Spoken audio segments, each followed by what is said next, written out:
Alright, so we do have a problem. And it lies within this clutch. Let's tear it down and show you.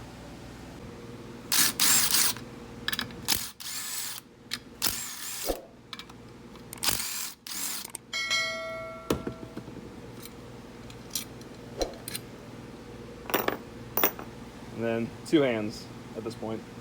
Okay, so where do you even want to begin? The first problem is that this general was slamming into gear. Okay, well, I had a bad feeling this bearing was shot. It feels okay, but it literally goes both directions, and it's supposed to be a one-way bearing. So I think it was loading and jamming. Okay, problem two. I believe this spider nut has come loose, and then when I pull the clutch apart, look at the imprint. The spider nut has chewed into the face of this clutch. I pretty much could not back off anymore because this was preventing it.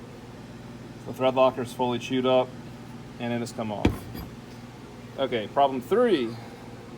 This roller right here underneath is completely frozen and trashed. What did that do? It ruined the weight. See, the groove, it actually wore into it compared to this. Completely smooth, nice taper. Still even a little damage right here. Look at this.